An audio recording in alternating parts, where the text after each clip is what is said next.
Welcome to the Strength Catalyst podcast. I'm Colleen Baselli. If you've ever wondered how to get out of your own way, make more of what you're naturally good at, or bring fresh energy to challenges you face, this podcast is for you.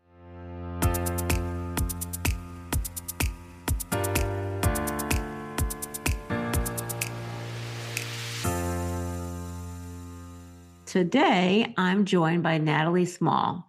She's the founder of the nonprofit Groundswell, which creates small group programs rooted in women's health, mental health, and ocean health. They are highly respected for their surf therapy programs. Now, when Natalie and I recorded this conversation, she was just weeks away from her most exciting leadership role yet, and that is becoming a mom. She was also transitioning professionally, stepping back from daily operations to focus more on the clinical work. Leading a nonprofit is inspiring and demanding because one like Natalie needs to balance mission with resources. She's got to rally other people, and she's got to sustain herself as a leader all at the same time. And her story really brings these realities to life. And what makes the Strength Catalyst podcast unique is that every guest, including Natalie, takes the strengths profile assessment before we talk in this live coaching session. And that lets she and I go deeper so we can pinpoint the strengths that she's leaning on, those that she risks overplaying, and really how to view her strengths as powerful tools. And here's the big takeaway for listeners. When you know your strengths, you can be your own wise self-coach. So with that stage set, let's begin.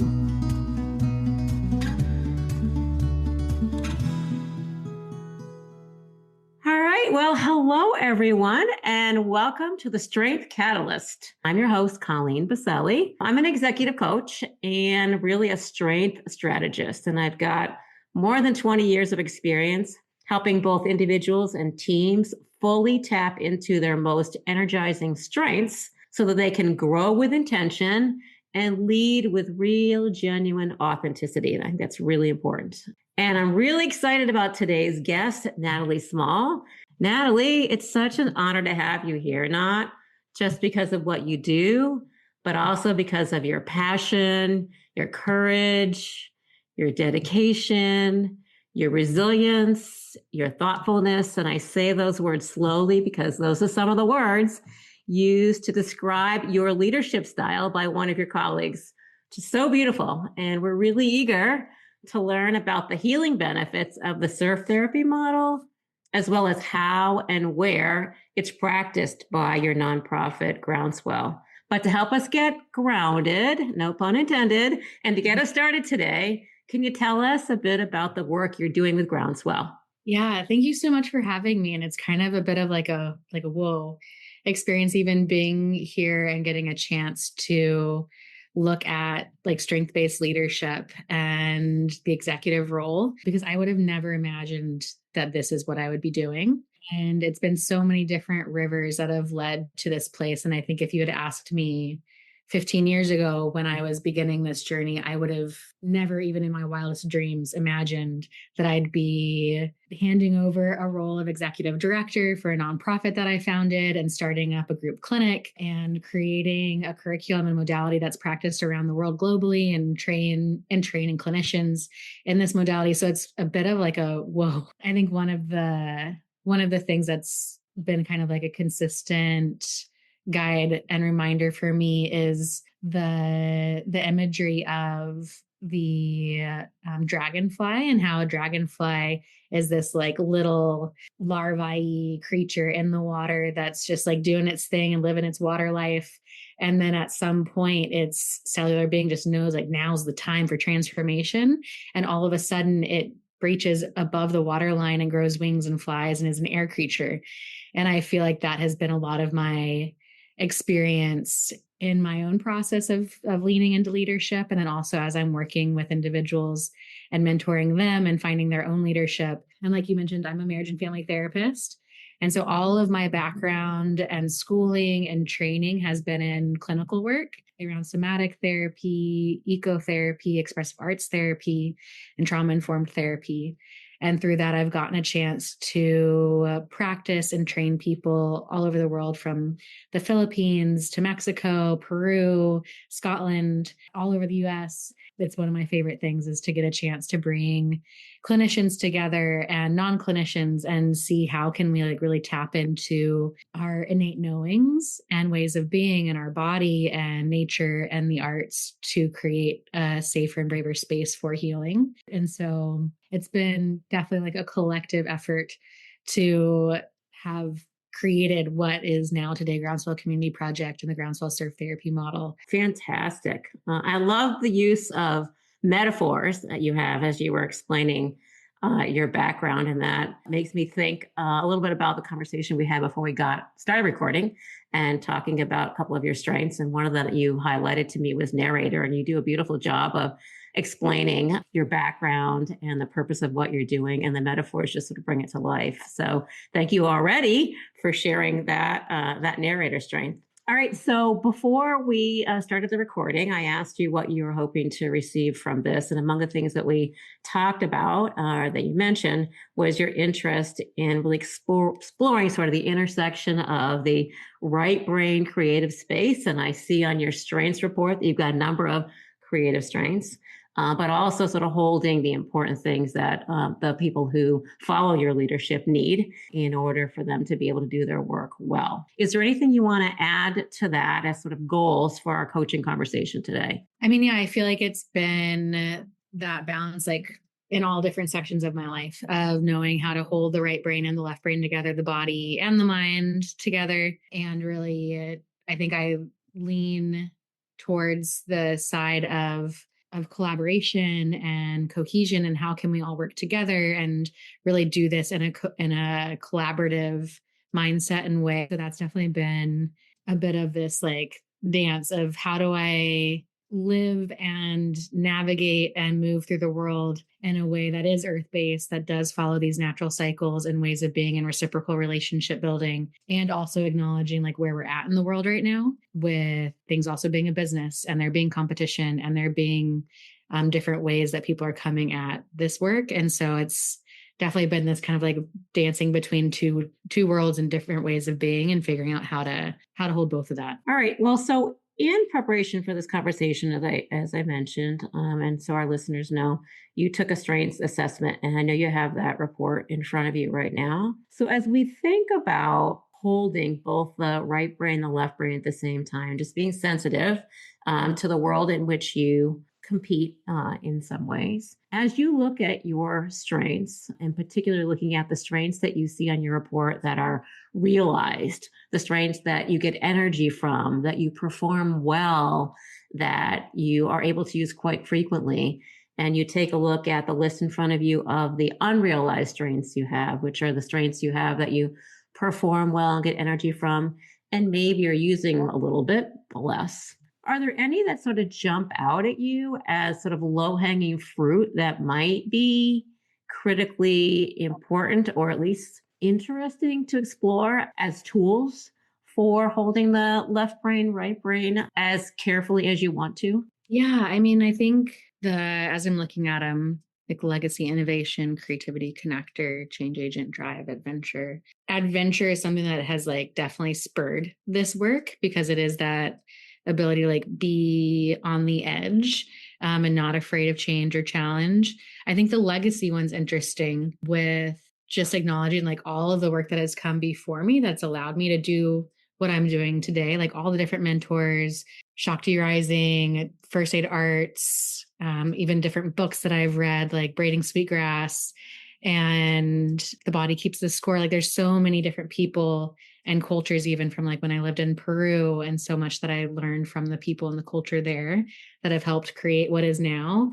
And then it's like, what is, especially as I'm coming into like becoming a mom and hiring the executive director that's taking over Groundswell and helping hold Groundswell. It's like how to really create that sustainable flow, so that way things don't just fizzle out. And I think I've seen that from different mentors that I've had, is like when it just gets so when something is so dependent on that individual person, as soon as that individual person's energy or resources or isn't available in the same way, things just fizzle and fall.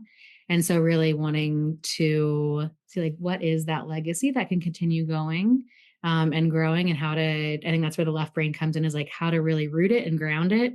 So that way it is really sustainable and tangible and like a really solid container that can be on. And I think, and then the narrator piece is this interesting element that's coming in for me as I'm shifting from like my maiden years into my mothering years. And even as I said, I'm like, and I'm 40. And so like, that's not necessarily the age that most people do that transition, but I can feel it really alive in me and just like even my energy. And when I think of mother and matriarch, I do think of more like sitting on the porch and telling story within our board space. Like that's the role that I'm holding in the board right now, is more of the grandma on the porch, there to share story and remember where we came from and like remind us of our roots. And I think narrative has been something that it's interesting. My undergrad or my graduate studies in marriage and family therapy, I was focusing on narrative therapy and the importance of storytelling. But I think through working in the nonprofit space, I felt like I wasn't good at it, because it never like turned into people donating. And so there was this like, I can talk about the things and I love the story, but it never manifested into action as far as donations go. And so maybe it's like reclaiming that narrative trait in a different way than where I felt like I was failing at it when I was in the nonprofit space. And as you think about just building on what you said there, the narrator strength that you have, the ability that you have to take something that's important that you want to communicate and put it in a story form. What's the story that you'd like to be able to tell? Let's just say a year from now. If we were in a conversation again a year from now, what's the story you'd like to be able to tell about how you have evolved your leadership style and have found the mix of right brain, left brain that has enabled you to flourish in your more matured leadership capacity? Oh, I can envision just a slower pace.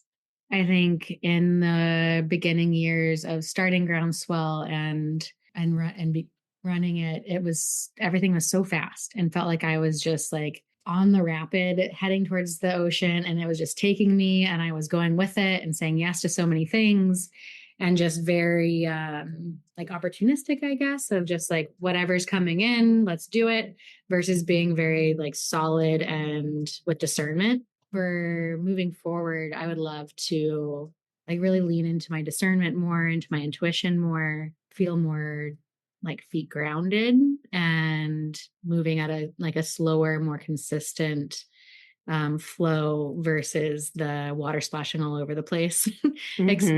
And just getting really stretched thin. And that was a big learning that happened a couple of years ago, where we had this huge expansion. And when looking to nature, like everything that expands must also contract. And then we were like, we're spread too thin and we need to contract and need to really hone back in like, what is our taproot? What is our thing that is really our magic sauce as a nonprofit? And then I think that's for me as well, as like, okay, what is the thing that I'm really wanting to like, what is my taproot personally? And how to just really hone into that and be able to like stick to my rhythm and stick to my path versus getting excited and distracted by all the fun things that also come this way, and like energy getting pulled in lots of different directions. All right. So you have in your mind and in the words that you just captured there, the story that you want to be able to tell yourself and to tell others as you're describing your leadership style. Let's look at your realized strengths. And I would be curious to know, which of those strengths could you imagine using in order for you to achieve this slower pace, the more intentional way of going about things? Because when we take a step back and think about it, your realized strengths, those that you get the energy from and that you use frequently and that you feel you perform well, are the tools in your toolkit that you are pulling out most commonly.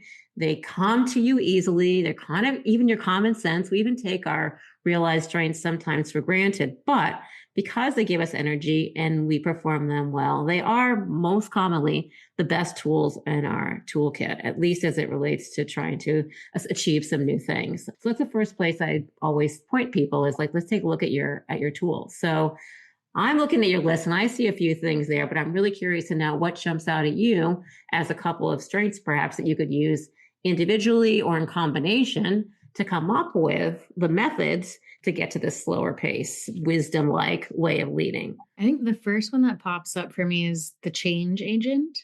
And for me, that comes in with really asking those questions of like, why are we doing it this way? Like, just because this is how a nonprofit runs, or how a board runs, or how a business runs, or what is expected, like, why? And once again, like looking to nature of like, what are those sustainable, reciprocal, nature-based patterns and ways of being that we could come back to, like honoring the seasons and simple things like that. I notice on your report that one of your unrealized strengths is incubator. So that would suggest that you're really good at taking time to think about things, that you get energy from doing that. But as an unrealized strength, perhaps you're not using that as much. And I'm curious to know, what would it look like for you to take that incubator strength that is so presumably natural to you, authentic to you, and the change agent, and come up with a plan of some sort or a few more initiatives that you could undertake outside of, kind of taking the hiatus or the maternity leave, in order to have a number of different strategies perhaps to fuel your drive strength and make this happen. Hi, I'm Shannon, Colleen's daughter and her business partner in developing a tool that inspires self-reflection, introspective strength cards. These are a set of 60 beautifully designed cards, each with an inspiring quote and a simple call to action to help you pause, reflect, and be more intentional in how you use your strengths each day. The idea is simple. Pull a card, read and reflect on the message, and use it to spark a fresh perspective. It's an easy, practical way to build confidence, deepen self-awareness, and bring your best self forward, one strength at a time. You can check them out and order your own deck at introspectivecards.com. Whether you use them personally, gift them to a friend, or bring them into your workplace, they're designed to help you reconnect with what energizes you. Again, that's introspectivecards.com, your daily companions on a journey to authenticity and happiness. Yeah, I think that's the edge that's shifting, is that like it's been so long of just going and doing. And I feel like to incubate is the practice of pausing, to be able to think about it, to reflect on it, to digest it, and giving myself more space intentionally to do that feels really important, and something that I've been working on over the last year or so, but it has not traditionally been something that I did on a regular basis. I would literally, to incubate, I would literally like leave the country and be by myself for a month somewhere in order to just like be with it all and digest it, and all the creativity would start flowing. And but I don't need to do like a whole month by myself in the wilderness somewhere every single year. Like I can do it in smaller, more sustainable ways, hopefully. All right, so let's make that practical. Like, one of your strengths is drive, and that strength suggests that you are really good at setting goals and targets for yourself. The definition says you're pretty self-motivated. You don't need someone to tell you what to do. But as your coach in this conversation, I'm curious to know, since you're not going to be going off to South America or some beautiful destination to do the incubating, what could you be doing over the coming weeks or months that would ensure that you've taken the incubating time in order to bring about the types of change that you're thinking about and that you've spoken about a little bit already today? I mean, some of the things that I've been like wanting to do, and it's just a matter of sitting down and like really basically putting it on my calendar and making sure I carve out time to do it. So I guess that's step one, is like actually putting it on my calendar.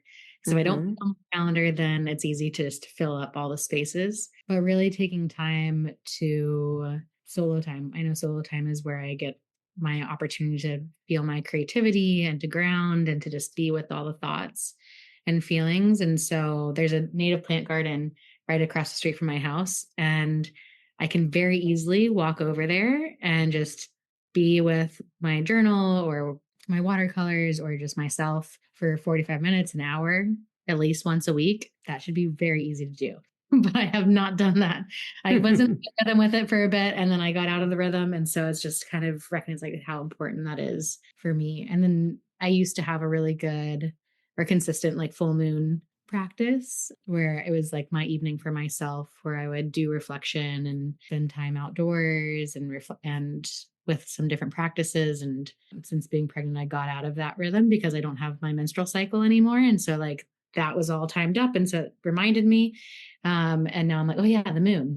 So getting back into those like cyclical rhythms that are also connected to nature really helped me ground and connect with my intuition and my creativity and my source. The science behind strengths, Natalie, tells us that when we use 4 or more of our strengths together in combination, that's when we're likely to get into that state of psychological flow where we lose track of time.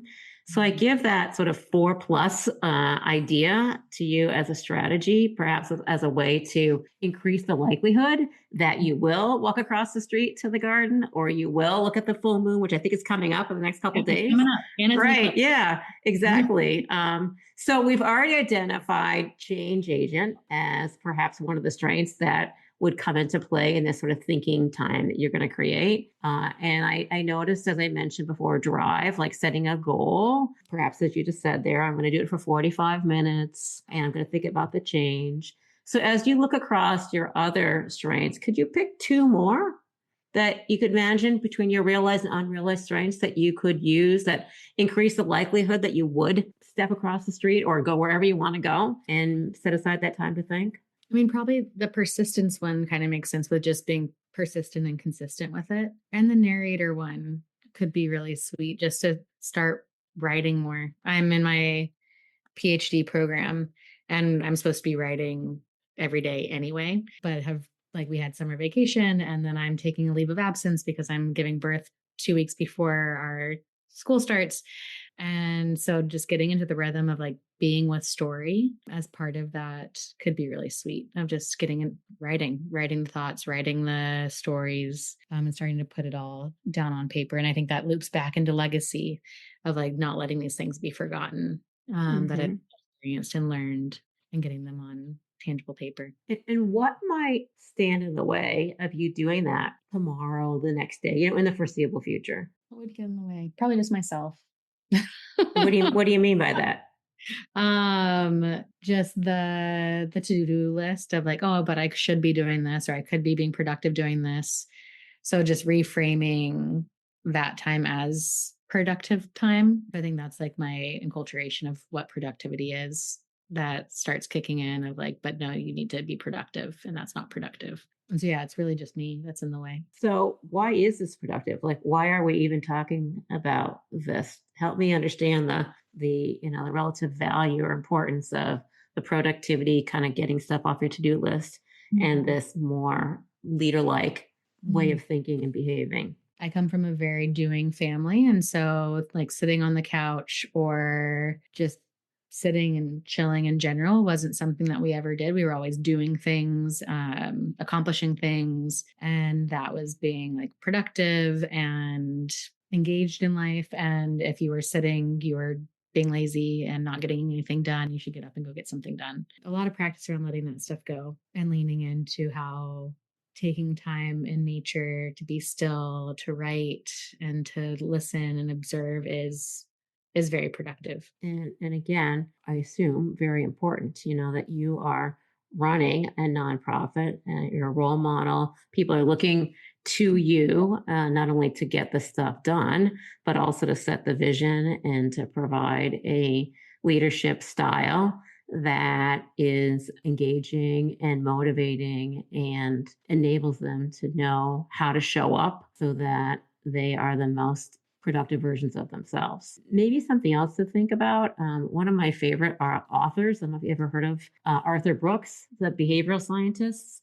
He No. wrote a book recently, well, maybe about 2 years ago now, called From Strength to Strength. And in that book, he cites the research that tells us that as we age, particularly in our early 40s, and you mentioned you're 40, that our brain capability shifts from what is called fluid intelligence to crystallized intelligence. So the fluid intelligence is intelligence that we have when we're in our 20s and our 30s, and we are very easily able to be super productive, to get a lot of tasks done, to be super efficient, to remember a lot of details. But as we age, our ability to do that is not as strong as it may be for someone younger. And instead, our crystallized intelligence, our wisdom, and our ability to mentor and to have more vision is so much stronger than for the younger people who have the fluid intelligence. And I'm thinking about that as you're talking now, because that is not only sort of the chronological stage that you might be at, but also we think about the important role that you're playing and how much people will be looking to you for that. So I put that in our conversation, again, thinking about your legacy strength that you identified, your number one strength of all, like maybe just framing that kind of shift that your body is making, not only with the birth of your baby, but also with a rebirth of yourself as a leader when you come back to your role, and perhaps think about, well, where am I most naturally biologically inclined to be making the greater and greater and greater impact, as I'm growing in your role. So anyway, that book might be something that would be worth your reading up on. Phenomenal.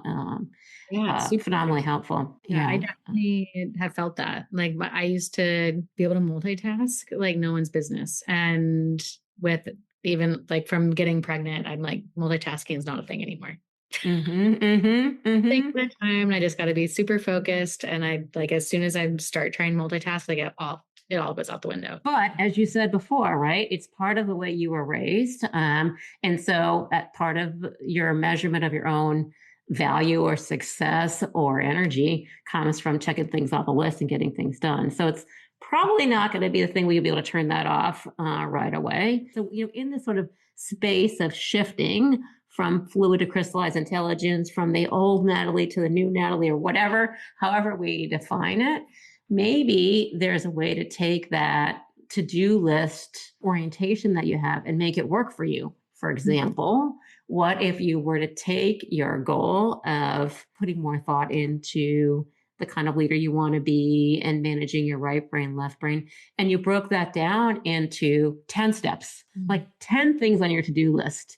And you said, all right, well, I'm going to put those on my to-do list. And if you see it as a set of tasks, that's big task, broken down into small tasks, perhaps then you might feel more comfortable making progress on this in ways where you can cross those things off your list and feel productive, yet also be making the sort of, broader change and high level change that you're looking to make. I also see on your report, we haven't really talked about your innovation and creativity strengths. So on the strengths profile report that we're looking at, innovation, which is your strength in thinking really out of the box and coming up with brand new ideas and concepts and ways of doing things, as well as creativity, which is number 3 on your list. And that's taking existing concepts, ideas, things, and putting them together in novel ways for something new. Like, those are presumably 2 of your most powerful, most energizing strengths, perhaps when used in combination, like even more impactful. Like, how could you bring those into your changing, evolving self and leadership? Yeah, I mean, I had to assimilate both of those to how Groundswell exists. Yeah, right now, with being doing a month, it's so much of like how to be innovative and creative with mothering, and how that looks as I continue to do this work, and being innovative with like what that looks like to both have this new role and identity, as well as the founder of the nonprofit and a clinical director. And so all these different elements that come in there, and it's like how to do it differently than maybe it has been done before, and sustainably, and noticing where think it comes back to like noticing when it's those external pressures of like, oh, you have to do it this way, or you have to, like, it's going to be hard, it's going to be miserable, or it's blah, blah, blah, blah, like all those external voices coming in, and then being able to notice like what's the external voices and what's my voice, and just slowing it down and being really intentional with how I'm not stuck. I think that's something that I've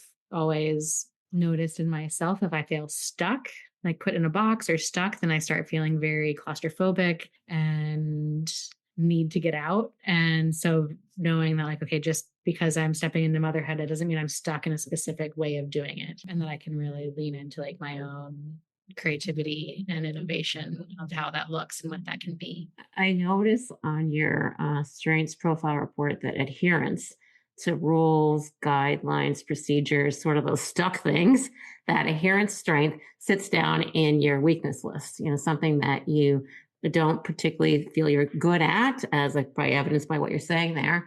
And it's draining for you. And so again, I want to draw your attention to your creativity and innovation, because it's really hard to become stronger in our areas of weakness. One, because we don't feel that we perform very well in that particular strength.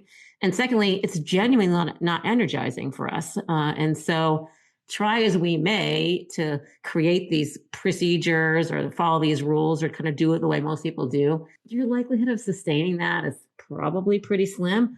But if you introduce some creativity and innovation in your approach, or you do it in a way that brings about or establishes the legacy you want to establish, or is done with other people that really, like you, enjoy change, and all of a sudden it's like your flavor, as you just suggested there, that highlights the likelihood of you being able to do this so authentically. And again, my eye goes right back to that incubator strength. It feels like it's just listening to you talk.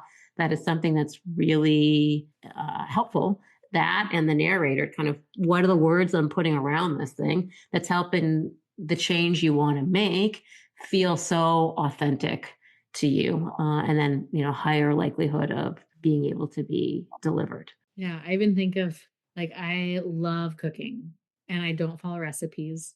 I'll like recipes for inspiration and ideas, but I'm very bad at following them. And then that's why I'm really bad at baking. In like multifaceted spaces in my life, it's a thing.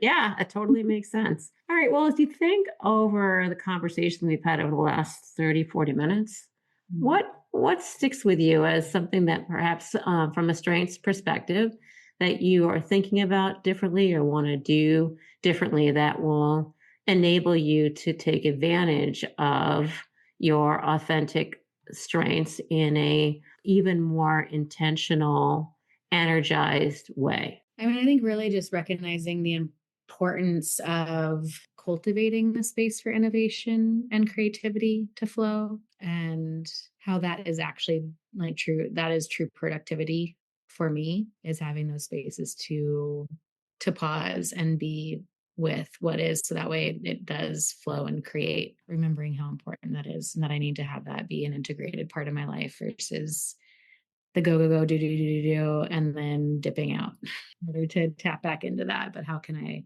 like really tangibly bring that in on a regular basis? Excellent.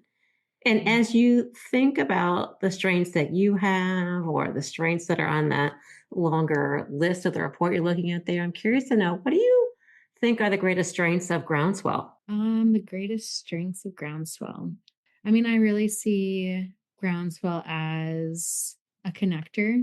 It's just connected women and communities from all different backgrounds, ages, cultures, languages around the world, just connecting back to like all through the language of the ocean, and love for the ocean and care for the ocean. And so I see like connector as a huge root for Groundswell, and then also legacy, with it just being like, this is in a lot of ways the work that we're doing in Groundswell is remembering how our ancestors were, and their connection to nature, to their bodies, to community, and just reclaiming and like remembering that and coming back to that. And a bit of adventure. When I think of adventure, I really think of like stepping into the unknown and into the mystery and into the spaces that we don't have control over, and the things that kind of like make your heart beat a little bit faster. And that's coming into the ocean is coming into a space where we don't have control, where we don't know what's going to happen. But really leaning into that edge and that opportunity to be in the mystery and to grow and to get to challenge ourselves. And I feel like every time we come to see that's what's happening, and every time we come together in community to do that together, it's just really bubbles over. And so, yeah, maybe those three are the ones that are feeling live as I look at it. I think about that beautiful metaphor of a dragonfly when you were just using those strengths. And for our listeners, what else would you like to share about Groundswell so that people can learn more about the work you're doing and how to support the organization? I think one thing that often comes up, especially with even the terminology surf therapy, is it can automatically loop people to be like, oh, well, that's not for me because I don't surf, or I don't live near the ocean. And so that's not something that would be for me. And I like to really draw it back to, it's actually not about surfing at all. Surfing is just kind of like the sexy thing that like draws the attention. And it's one of the many modalities that it's rooted in. And so the real roots are this deeper connection to self, community, and nature.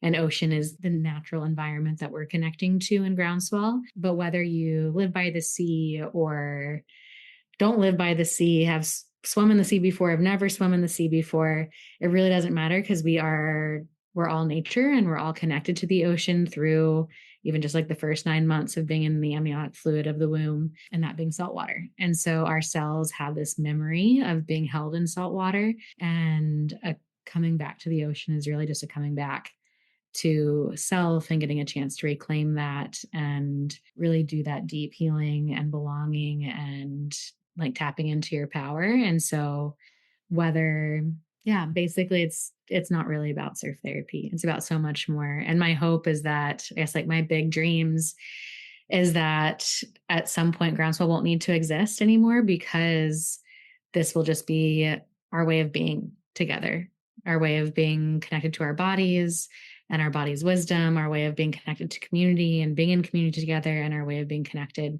to nature. And so it won't need to be a program, because it's just a way that we all be. Sounds so peaceful. It really does.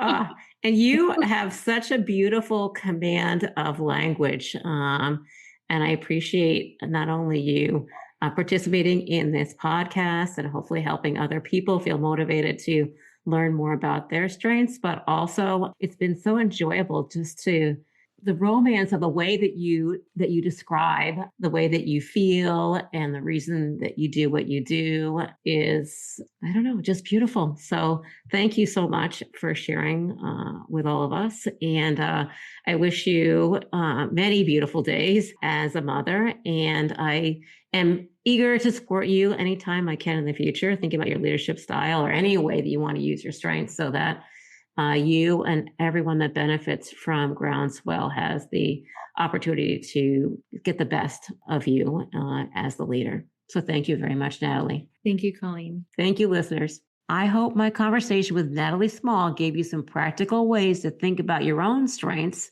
and inspiration from the meaningful work happening at Groundswell. You can learn more about their mission at www.thegroundswellinstitute.com. And in every episode of this podcast series, you'll meet an inspiring nonprofit leader like Natalie and hear a live coaching session designed to help them use their strengths more intentionally and to spark ideas you can apply in your own life too. So please continue to join me. And lastly, you can take the Strengths Profile Assessment yourself for free at www.strengthsprofile.com, and you'll receive a short report of your own strengths to start practicing these strategies, just as you heard Natalie do in this conversation. So until next time, know that your unique strengths are the catalyst for the impact you can make.